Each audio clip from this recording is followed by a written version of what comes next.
intricacies of the agribusiness and how you can tap into the benefits of the agriculture value chain. Thursdays, 10:15 a.m. on Lagos Traffic Radio 96.1 FM. Farm School with African farmer Mogaji. It's time to farm and grow rich.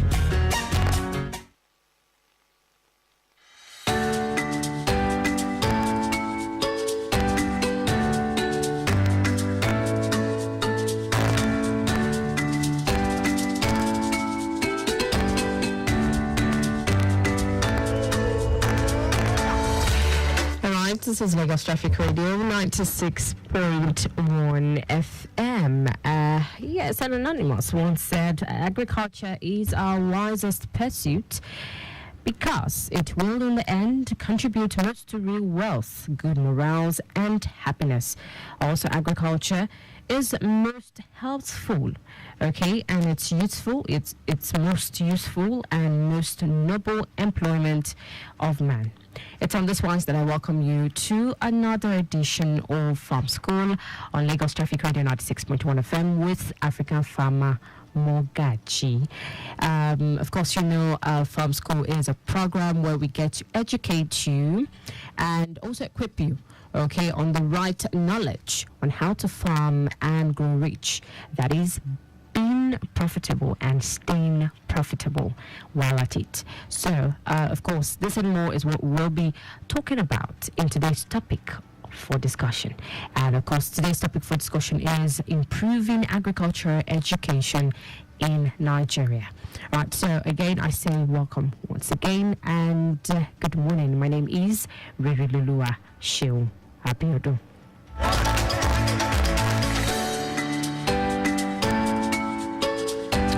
Right, so yes, it's the time where we get to talk. Once again, I have an interactive session and of course learn, relearn and unlearn with African farmer Mogaji. But first I'd like to say a beautiful morning to African farmer Mogaji. Good morning to you. Good morning, Riri. How are you? I'm very good. And you?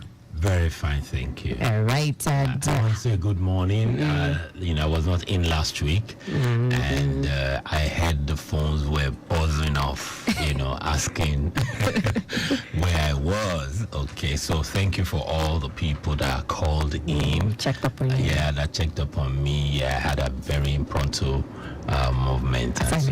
Yeah, so thank you. Thank you all. All right, but how's your week, by the way? Your week? Yeah, my week...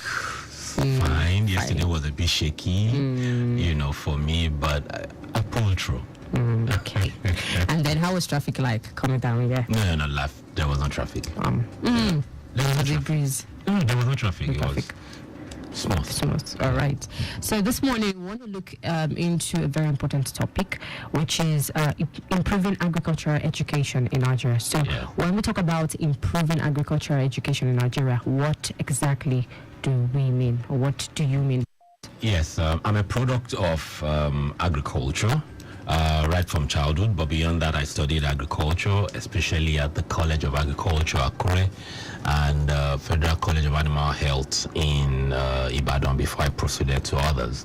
And I turned down my university admissions to go to a Federal College of Agriculture because I wanted to be in the field from time immemorial. Wow. You know, so I got pre-ND form, I got ND form, I got all the admissions, university and co. But I chose the Federal College of Agriculture because I saw that the universities taught a lot of theories and very little practical. Yes, so what obtains currently is you have the universities, they use 4 years to teach a lot of things that does not relate to agriculture, and they send them on a 6 months training, and after the 6 months training they now let them specialize 1 year, less than 1 year, because they'll write projects and graduate. And what I've seen over the years is that most university graduates, and I know many people will raise alarm, but that's the truth, are not grounded in what they study. And I've been to Colorado State University, Iowa State University. I've been to India and co. From the beginning, from day one, they begin to teach them agriculture. Okay, it's 50-50, and gradually they begin to specialize. But here, how do you specialize in 1 year? less than 1 year because of your project, and you come out and you're said to be a graduate of agriculture. It's becoming alarming. I spoke for a very prominent and respectable person in the country, one of the premier universities, when you say 1, 2, 3 in the country.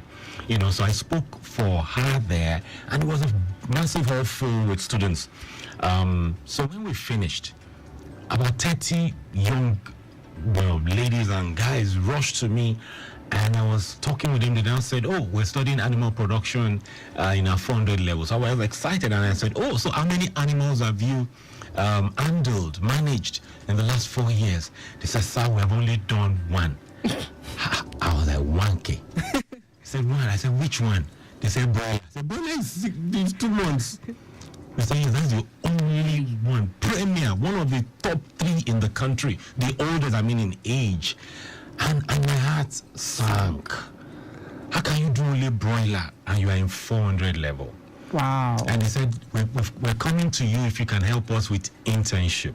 And I've been going round and round and round, and I discovered that it's even worse now. So you find the ND as against the ND, the Federal Colleges of Agriculture, where in year 1 you would plant and harvest 10 crops.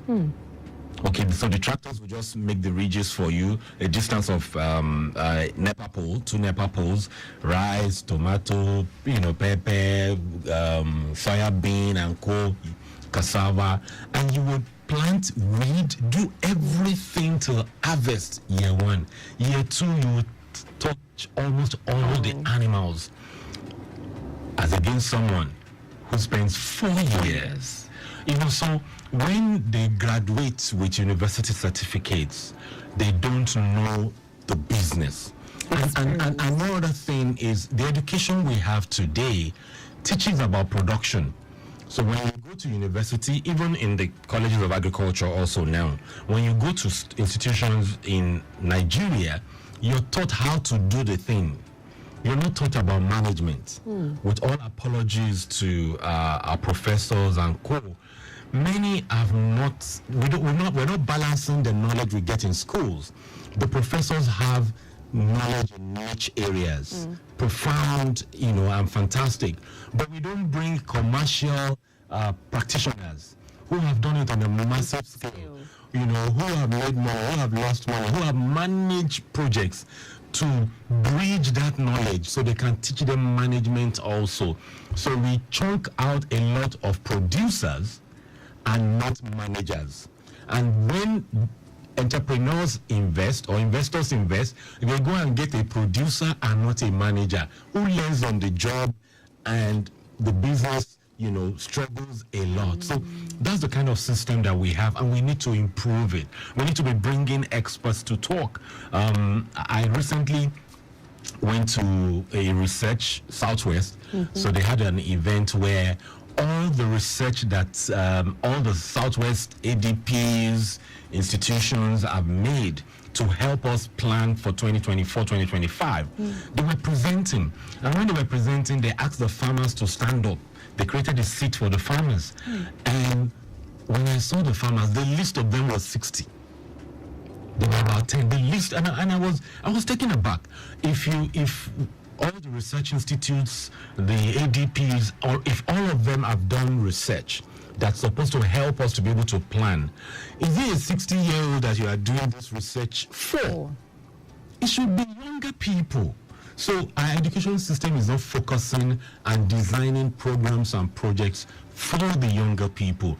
And what really blew me off, and I said, I think now I need to, passionately go after the youths. I've been doing it, but on a part-time by the side. So there were exhibitions there of improved seeds, improved livestock, and so all the youths they put at the table. So I engaged all of them. I'm always excited with the youths. And guess what? I asked, what's the benefit of this seed? So I don't know. Let me call my Oga. I don't know. So why did they put somebody who does not know? So what did you study? I studied crop protection. Okay, how many plots make an hectare? That is 2.5 acres, a football field. You say so it's like 30. 30. sure? Yes. You've graduated, I'm 7. I asked the next person, I asked 4 of them, and none of them got it. I said, how many plots are in an acre? None of them knew. There were like 10 in different stands, all graduates of agriculture, and that's the fundamental. If you don't know how many plots make an acre, you don't know how many acres make an hectare. What did you study? They said, sir, we were like 300 in the classroom. And when the man is speaking, we cannot hear, and we just read the note and pass. And I'm like, that is why we are not food secure. Let's put a pause to that, and quickly we'll take shipping position. Once we return, of course, the conversation continues. Please join us.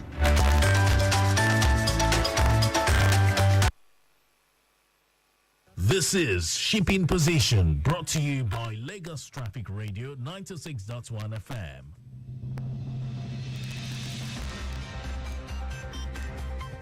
Thanks for joining us on Shipping Position. 17 ships laden with petroleum products, container, general cargo, food items, and others are expected at the Lagos Port Complex today. The Nigerian Ports Authority, NPA, made this known in its publication, Shipping Position. The publication said that 12 of the ships contained AGO, B urea, container, PMS, crude, PMS, and Jet A1. NPA reports that 2 motor vessels are waiting to berth with PMS and container, while 3 motor tankers are waiting to berth with Jet AT, crude, and gas oil. And that's Shipping Position. Thanks for listening.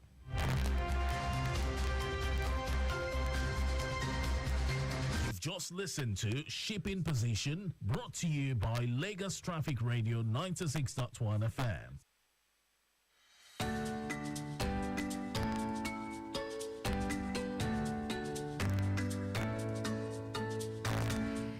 You are still on to Lagos Traffic Radio 96.1 FM. It's Farm School, the Thursday edition, and we are still talking about a very sensitive and very important topic, which is improving agriculture education in Nigeria. But before we continue with our topic of discussion, let's quickly take an update. And for those around the Jakande Gate end, I quickly want to remind you of a busy movement taking place within Paco environs from Jakande Gate. Currently, there is a very busy movement from Jakande Gate towards Paco, and this is due to alternation ongoing at gates, coupled with uneven portion of the road at MRS filling station in West Kwaku. Traffic managers on ground doing the needful, and for now we are impediment negative. Not also forget that other locations like the Bagada end from the 3rd Mainland is good, and Lekki Expressway into Victoria Island isn't bad either. All right. Also, it's pertinent to note, that you can call in to share or to ask your questions on Farm School. Remember, it's all about being enlightened and, of course, using this information to scale your business, your farm business, your agricultural business. So please call in, share your thoughts. It could be questions that you have pertaining to the last topic of discussions we treated, or even this topic. Yes, okay, so please call in, share your questions, ask your questions, and of course African Farmer Mogaji will be here to answer it all. And of course the number to call to share your or to ask your questions are 0809 912 0777. That is 0809 912 0777. You can also use the number 0915 387 7127. That is 0915 387 7127. All right, so back to you, African Farmer Mogaji. Yeah. So before I continue, you did, when you were talking about the goods coming into the country, you did mention urea coming into the country. How do we import urea again? It's worrisome because we have organizations who are producing locally. A chunk of what Dangote is producing currently is urea. We have other brands producing urea locally. So why are we bringing it in? So, the government did talk around buying local and co. These are areas, especially in the agricultural sector, we must patronize local. We must patronize local for us to make food cheaper. We must patronize local. If it can be produced in Nigeria and it is being produced in Nigeria, it should be patronized, especially by government and private sector. So all the supply of fertilizers that the federal, states, and local governments must do this year must be to patronize local, because those local companies are being challenged, with high cost of diesel, forex and all those things. So bottom line is, the band A conversations, so the more we patronize them, the more we keep them in business, the more it affects food, the last mile that is cheaper. So all these import for fertilizers, there's a component of fertilizer, the NPK, that we don't have a comparative advantage. But anything we have a comparative advantage that spreads across farmers across the country, we must patronize local. And I think that's an advocacy that I will take up also. Okay. Yes. All right, so you were speaking about the lady who, of course, wasn't, she's mentioned the fact that there were about over 300 students in the class. Yeah, in the class, and said, the lecturer will be talking, there's no microphone. If you get late, you're at the back. You can't hear. And you just have to read to pass. And all of them there said they were not going to practice agriculture. All of them. I've gone from school to school to school to school. Now all of them just get into the class, pass, they want certificate to go get another job. And I've been asking all of them, and it's a function of ignorance. They actually don't know the sector. The lecturers lecture. They are not practitioners. And I think government should enforce that. Almost, most the bigger institutions, have space. I will mention him now. The former commissioner for agriculture in Ogun State, Dr. Odedino, was my lecturer in school. Now he has a big frame, big stature. And so when we were in year one, with his big frame, it would trek like 45 minutes before we are ready, because when you go to College of Agriculture, especially Akure, now I'm marketing my alma mater. 7 a.m. you must arrive at on a mountain. On that mountain, you are carrying a iron bucket. In the iron bucket, you have jute bag, you have cutlass, you have hoe, you have book, you have biro, you have file. I think about 8 items. They must mark it every morning for us, because you don't know what you will use, so you must be prepared. So we trek there. We work physical on the farm 7 to 9. By 10 o'clock, lecture starts. So you hardly see any woman with makeup, because by the time you finish the trekking, you look like a masquerade. So we were focused on the job. We knew the job. Okay, before you finish ND, you're sound. Okay, and then there's a lot of theories also. I almost failed. And why did I almost fail? So I was asked to draw the engine. All of us were asked to draw the engine of a combine harvester. And I challenged my lecturer to say, sir, why don't you ask us to draw the engine of a tractor that we have about 8 or 10 in the school? Why a combine harvester that the whole of Ondo and Ekiti did not have, but my father had one. So I'm used to seeing combine harvester. So Ondo and Ekiti State will send their staffs on excursion to come and check combine harvester on our farm. And yes, so I said, sir, I don't think it makes sense for us not to be able to draw engine of a tractor. And the man said, if you like, don't draw it. And I didn't draw it. I said, I was ready to drag it out. But some of the ladies, God bless all of them, Mary and Co., they drew it, wrote my name, wrote my number. So when I got the script, I was like, no, I didn't do this. The man said, God saved you. But bottom line is that even our lecturers need to upgrade the knowledge and not just sit, because with social media, internet now, the world is evolving. Yeah, so bottom line is we are not able to feed ourselves today because we don't have a lot of managers and supervisors that know the business. They come to learn on the job. So we need to pay attention to that. So I began to do this research because I'm going to take this space now head on. I don't mind putting the next 3 weeks on this program to agric education. And I did a research. I didn't sleep till like 1:30 this morning. Combing all the institutions, especially in Southwest. So for anybody that calls in that can actually tell me the number of institutions in Southwest total that offer agric as a course, as in they have either departments or courses or institutions, the number of institutions that offer agric in Southwest, you get my book Farming by Revelation, and that's a book you must read. If you're a Muslim, you start from page 97. You know, if you're a Christian, because it has a bit of it's business and spirituality. So it has a bit about Quran, it has a lot about Bible because I'm a Christian. You know, so but I balanced it based on experience. I packaged my experience in that book first in 2015 and second edition 2020. And I may have a third edition maybe later this year because things have evolved. So if you call to let me know the number of institutions, either you know it or you don't know it. Or even, let me make it easier. Okay. In Lagos. Let's start with Lagos. How many institutions offer agriculture in Lagos? You'll be shocked. See, you know, I'm gradually appreciating Lagos the more. Every time I have to do a research about Lagos, the Lagos we say does not have land. We put Lagos down in almost everything. But Lagos is still competitive, even in institutions that offer agric.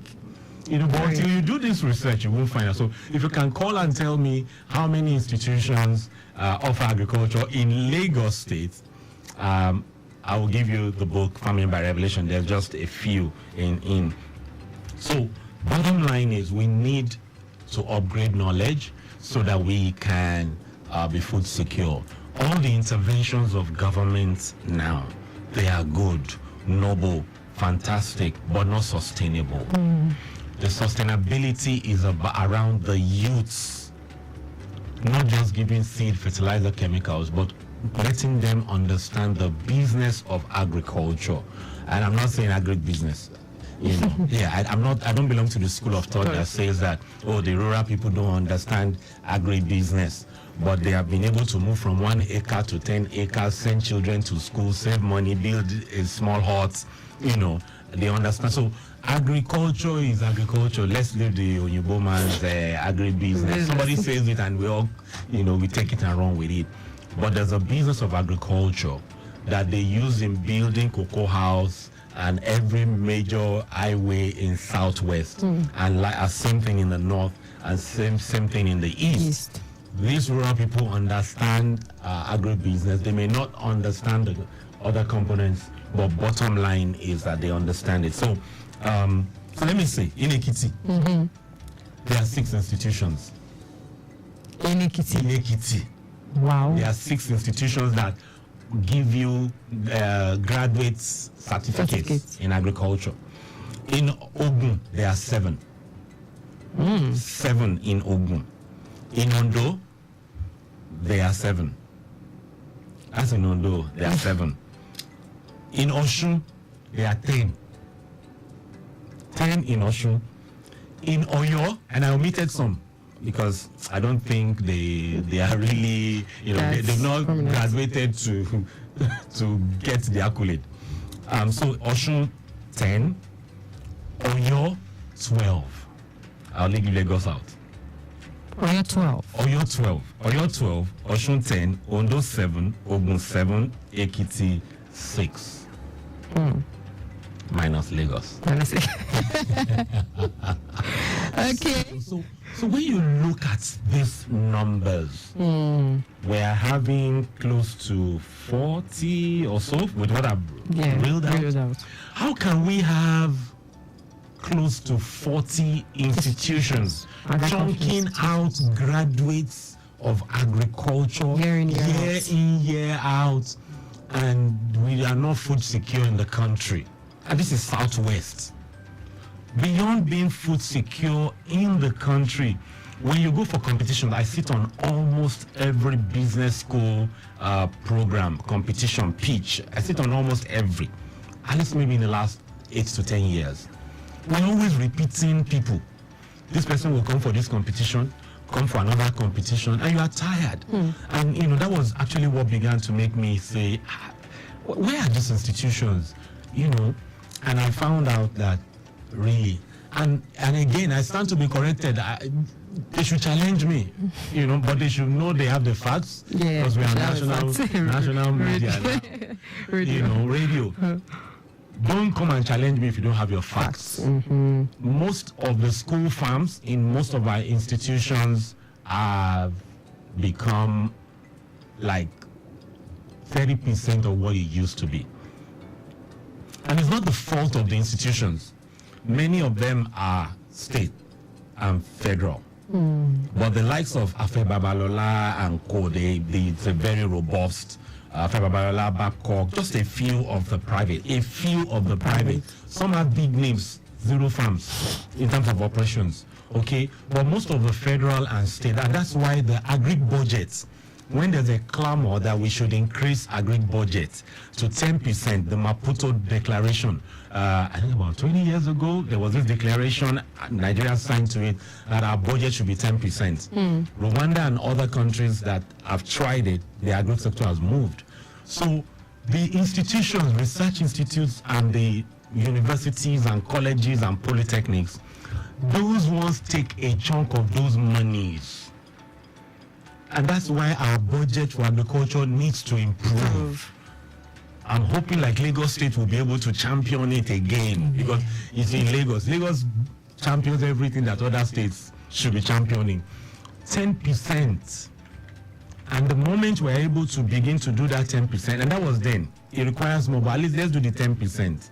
Okay, so when people say, oh, if you increase it, it's not to plant tomato, it's not to plant rice, it's not to rear chicken.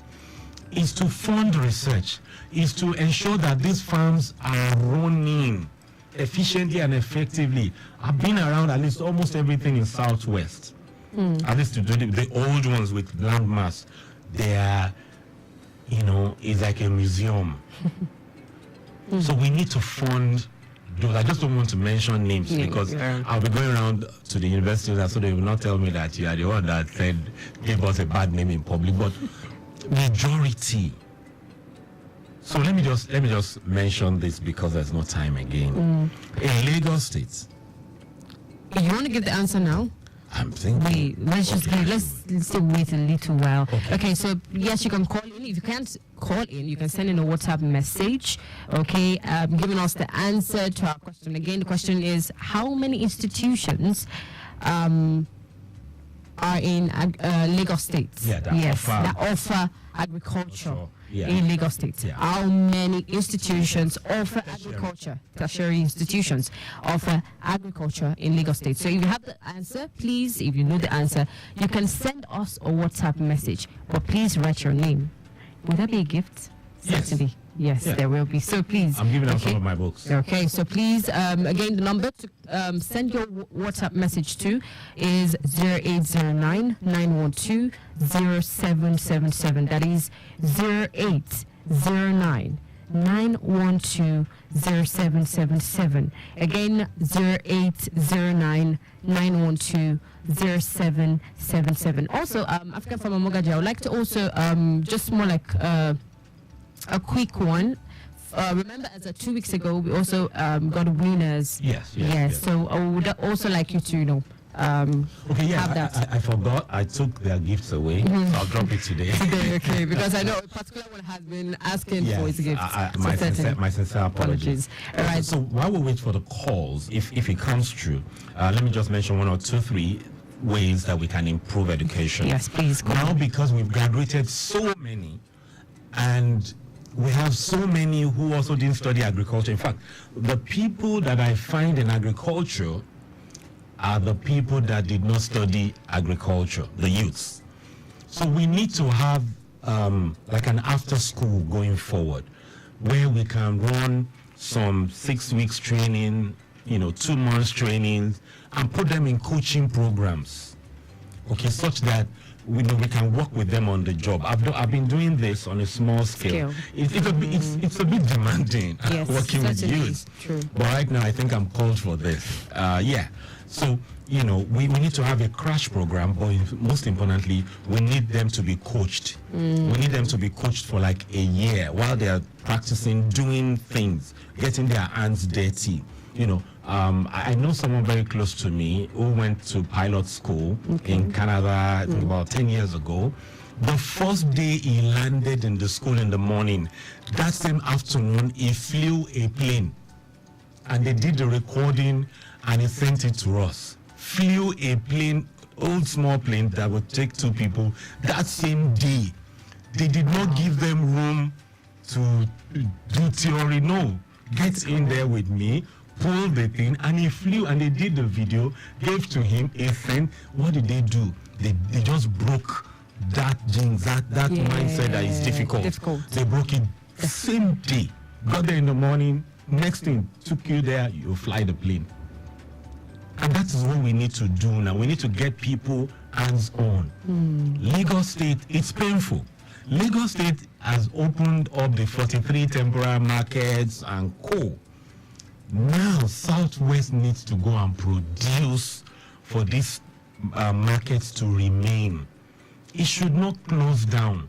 And how will it not close down? For people to say, government, hand off. We will run this going forward because this is the supply chain that we have, and government will gladly hands off.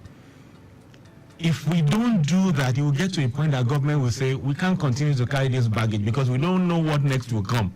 Government is always faced with one challenge or the other. Yes, but sustainability is government starts it, we take it off them. And that's what private sector don't try to do. So if we're able to produce, and I'm still talking about the rice mill in Imota, we need to produce rice. So someone will say, oh, it's not raining, leave the rain. It will rain. Okay, but you need the knowledge to be able to navigate so that you don't lose out. Okay, and understand. So bottom line is we need that coaching. 2 is we need to focus on, they say if you want to catch a monkey, you think and act like a monkey. We need to dangle the carrots to them in there. We need state governments and private sector also to support and fund agriculture, to make resources, funds available to say, you study agriculture, this is a 1-year training program for you. It's a loan, not dash. It's a loan. Who are your guarantors? The guarantors don't need to have a house, but if you don't pay, they pay. Yes, actually. So once you know it is a loan, and we train people along the value chain, we train some to sell. What we currently do, we just train people to produce. We need to train some to sell. We need to train some that will do logistics. Government needs to own those, private sector, just like they do with this lag boss and co. Most of it is not owned by government. So we need schemes by government that private sector will plug in, and these youths can work and co-own those bosses after like this higher purchase thing. So that it's a value chain. We're not handling value chain in agric in Nigeria. We just say production. So, and we have a lot of youths. Europe now, you will hear in June, the heat wave in Europe is almost likely to destroy a lot of things in Europe again. And Europe is depending on Nigeria to produce for them. And so these opportunities are there. So if you want to earn in foreign currency, you need to begin to backward integrate now, especially if you're about to retire. Anytime 3 to 5 years into retirement, you should give business a thought and the value chain to step in. But it's best for people who are still 7 years, so that before they are retiring, they would have gotten their hands burnt, they would have learned, and they would have had something that is systematically running on autopilot, so that they retire with agriculture, not retire in. I always say that. Don't retire into agriculture, retire with agriculture. So anything from 7 years to retirement, you need to begin to look at what value chain, what temperament works for you. Or if you are 1 month into retirement also, you need to do a lot of coaching. But right now, 2024, 2025, there's no miracle that government can do. The private sector needs to come in, and mostly the people who are about to retire, because when you retire, that your money is going to be like ashes because of inflation and everything. Prices. Okay, so if you've already been having the anxiety around, hey, I'm going to retire, what will happen? You need to pay attention to information and knowledge and get coached on how you can leverage agriculture without using your old age to run around. Okay, very, very crucial. Because I know there are many senior citizens or about to retire or senior managers and co listening to this program. It's very crucial. The reason why people lose money a lot is because they have what I call investment mismatch or misfit. You are looking at retirement and you are quickly running to plant cucumber, watermelon. It will increase your blood pressure very fast. Because the money is good, but the risk is high. So when you are going to retirement, you need to look at agri programs or projects that will not let your blood sugar and co spike up. So pay attention. But the best is 7 years minimum to retirement. But the Yoruba, they say, there's no time you buy a cloth that you'll not be able to use it. It may go out of fashion for a season, it comes back again, So bottom line is that you can still get it right. All right. Since we didn't get a call, the answer to the question. Okay. So in Lagos, there are 5 institutions. 5 institutions. 5, you'll be shocked. Unilag offers Agric, Unilag, LASU, and there are 3 more. So 5. So when you see Lagos 5, Ekiti 6, Ogun 7, Ondo 7, Osun 7, Oyo 12, with their landmass, and Lagos that does not have that also has 5. So bottom line is we need to pay attention. How can we have 47 institutions in Southwest and we are not able to feed ourselves in Southwest? 47. It calls for attention. We can be reached on 0809 7222, 0809 7222, and on my social media handles at African Farmer M. I would appeal to you. I use the word appeal. It's easier to get me on radio than to get me out there. Very challenging because of my schedule also. But bottom line is that we're open, ready to serve, and ready to get your money also for consultancy if you don't engage free on radio. All right, and it's on this wise that we say a very big thank you. First and foremost, we want to say a very big thank you to our executive producer, Taya Akonle, and of course to the DDP, Deputy Director of Programs Department, Victor Terry. Thank you very much. To Dele Agadmo as well. Thank you. God bless you. My name is Riri Lolua Shinwabiodun. Catch us again next week, same station. That's Thursday, 10:15 a.m. to 11 a.m. for another interesting topic. I believe that we should treat this again next week because this is really deep, and a lot of people need to really, really know about this. Hopefully by next week. All right then. So yes, my name is Riri Lolua Shinwabiodun. Please stay safe and